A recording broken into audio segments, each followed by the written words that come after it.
Hi பவி. என்ன கோயிலுக்கா? உன்னையதான் பார்க்கணும்னு நினைச்சிட்டே இருந்தேன்டி. நல்ல வேலை நீ ஏன் வந்துட்ட. ஆமா, இந்த அந்த பக்கத்துல நிக்காங்கல்ல இந்த அக்கா, புடவை வியாபாரம் பண்ணுவாங்க.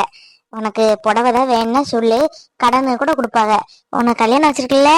ஆமா, கல்யாணம் என்னாச்சுடி? ஓ, புடவையா? புதுசா பண்ணிட்டு இருக்கீங்களா? உங்கள்கிட்ட அந்த காஞ்சிபுரம் காட்டன் சொல்லுவாங்கல்ல, அந்த மாதிரி காட்டன் புடவைலாம் இருக்குதா? இந்த நல்ல நல்ல புடவையா தான் இருக்குது. காட்டன் புடவை நம்மகிட்ட இல்ல. பொசுக்குன்னு கட்டிட்டு போக காட்டன் புடவை தான் ஏங்கெல்லாம் இருக்கும். உங்கள்கிட்ட காட்டன் புடவைலாம் இருக்குது? ஏமா தங்கச்சி, காட்டன் சைட்லாம் என்கிட்ட இன்னும் வரல. ஆனா ஆர்டர் போட்டிருக்கேன், வந்துடும். மற்றபடி உள்ள ஃபேன்சி சாரி, செமி சில்க்கு அது இது எல்லாம் இருக்கு. வேணா எங்க வீட்டுக்கு வேணா வந்து பாருங்களா, உங்களுக்கு பிடிச்சா எடுங்க. கொஞ்சம் ரூபா தாங்க, மீதி உள்ளது வாரம் அட்டை போட்டு தாரேன். அப்படி தந்தா கூட போதும். உனக்கு மட்டும் இல்லம்மா, உனக்கு தெரிஞ்சவங்க யாரா இருந்தா கூட சொல்லு, சரியா? நான் இப்பதான் புதுசா சாரி பிசினஸ் பண்ணிட்டு இருக்கேன். அதான் நல்லபடியா போகணும். இந்த ஊர்ல 4 பேர் தெரிஞ்சா தானே. நான் ஊருக்கு புதுசு. இந்த மஞ்சு தெரியும். அவளை வச்சு இப்படி ஆளுல ஒரு ஆள்கிட்ட கேட்டு கொடுக்கலாமேன்ட்டு கிளம்பிட்டேன். என்னடி கல்யாண பொண்ணு, கல்யாண வேலையெல்லாம் எப்படி போயிட்டு இருக்கு? கல்யாணத்துக்கு வீட்டுல பேசிட்டியா இல்ல வீட்டுல சொல்லிட்டியா? என்ன ஏது எதுவுமே சொல்லதில்ல. சரி மஞ்சு, அப்ப நீங்க ரெண்டு பேசிட்டு இருங்க. அந்த பொண்ணுக்கு நம்பர் எனக்கு வாட்ஸ்அப்ல அனுப்புன. நான் பேசிக்கிட்டு அப்புறமா புடவைனாலும் உங்களுக்கு காமிக்கிறேன். சரிங்கக்கா. நான் இவளுக்கு நம்பர் அனுப்புறேன். வேற 2 3 பேர் இருக்காங்க, அவங்க நம்பரும் அனுப்புதேன். சேர்த்து பேசி எடுத்து என்னன்னு கேளுங்க. எல்லாரும் புடவை வாங்குறவங்க தான்.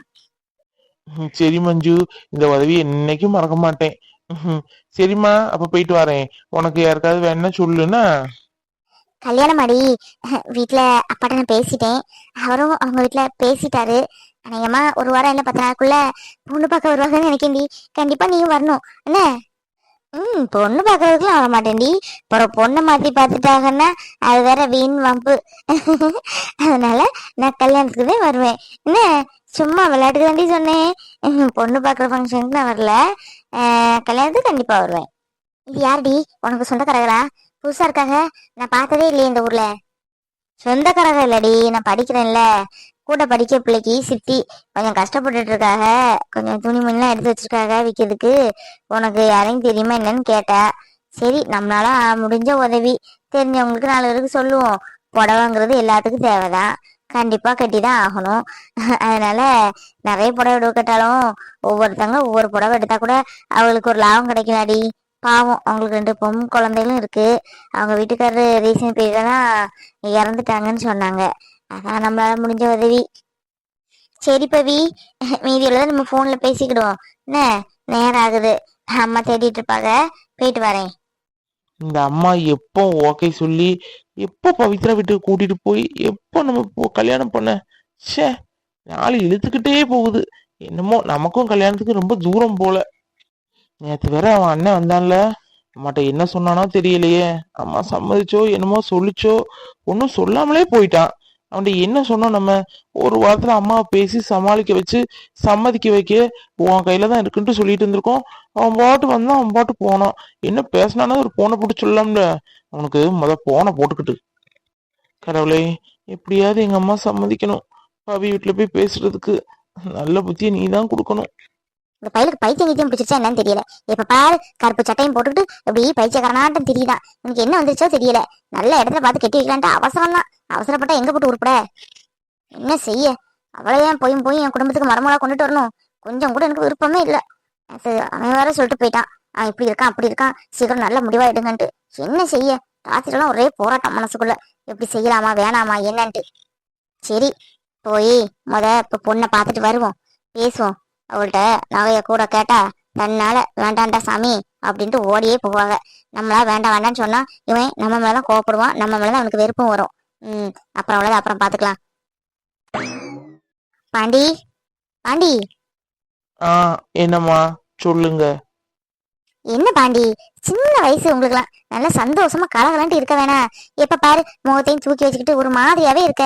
எனக்கு வர வர வீட்டுல இருக்கவே பிடிக்கல. என்ன நான் சொல்ல வரடா? நீ இப்படி தூரம் ஆசைப்படுதுன்ட்டு தான் நான் சொல்லுவேன். எனக்கு இதுல கொஞ்சம் கூட விருப்பம் இல்ல. நீ இந்த மூஞ்ச திருக்கிட்டே இருக்கியே, அதுக்காகத்தான் யோசிச்சுட்டு இருக்கேன். சரி, அந்த பவித்ராவா, அவ வீட்டுக்கு ஒரு நாள் கண்டிப்பா போவோம். போய் என் தம்பிக்காரன்ட்ட என் பையனுக்கு உன் பொண்ணை கொடுன்ட்டு பேசலான்ட்டு இருக்கேன். என்ன சொல்லுத? அம்மா, நீங்க தான் பேசுறீங்களா? இது கனவா நிஜமான்ட்டு தெரியலையே. அம்மா, நீங்க பேசுறது உண்மைதானம்மா? இது ஒண்ணும் கனவு இல்லையே. இல்லடா, இல்ல. நானும் நீ மனசு மாறுவ, வேற பிள்ளைய நல்ல பிள்ளைய கட்டி வைக்கலான்ட்டு நினைச்சிட்டு இருந்த. நீ பிடிச்ச முயலுக்கு 3 காலன்ட்டு நீ இருக்க. நான் என்ன செய்ய சொல்லு? என் பிள்ளை எனக்கு முக்கியம்ல. அதான் இந்த முடிவு எடுத்திருக்கேன். ஆனா இதுல ஒரு கண்டிஷன் இருக்கு, அதையும் சொல்லியிருந்தேன். நின்னுங்கம்மா. பவித்ரா வீட்டுக்கு போவோம், மாமாட்ட பேசுவோம். அதுக்கப்புறம் கண்டிஷன்லாம் அப்புறம் பாத்துக்கலாம். நீங்க சம்மதிச்சுட்டே இல்ல, அதே எனக்கு போதும்.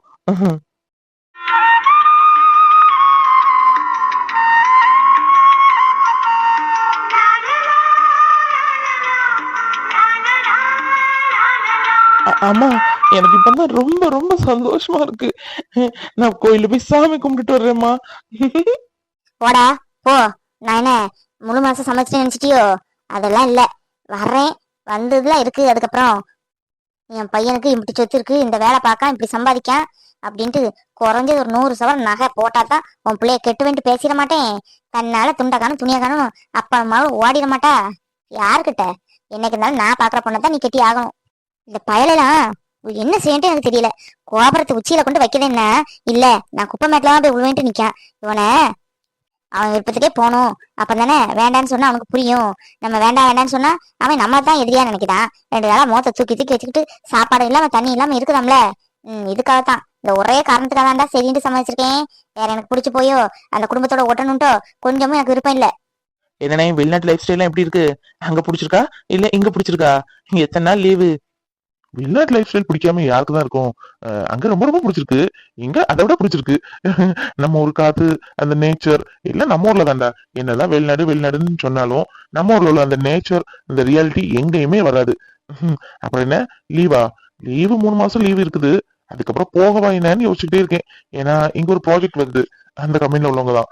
அப்போ இங்க ஒரு ஆள் தேவை அப்படி இப்படின்னு அங்க பேச்சு நடந்துட்டு இருக்கு. என்னதான் நேமா போடுவாங்கன்னு நினைக்கிறேன். கன்ஃபார்மா தெரியல. போட்டா நல்லது. இங்கேயே செட்டில் ஆயிடலாம்ல. வெளிநாடு வெளிநாடுன்னு சும்மா அலைய வேண்டாம்ல. யுகன், சரண், காஃபி எடுத்துக்கோங்க.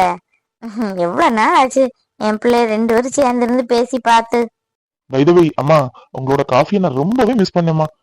நானும் காஃபி போட்டு போட்டு தான் குடிக்கிறேன். ஆனா நீங்க போடுற அந்த டேஸ்ட் எனக்கு வரவே மாட்டுக்கு.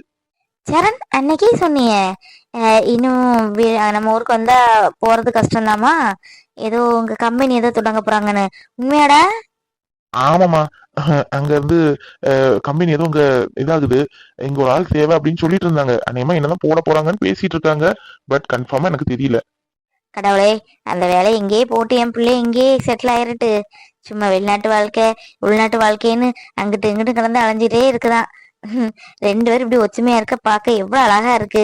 பேசாம உனக்கு இங்க வேலை கிடைச்சிட்டுனா டெய்லி சந்தோஷம்தான். பாப்போமா, நானும் அதான் ட்ரை பண்ணிட்டு இருக்கேன்.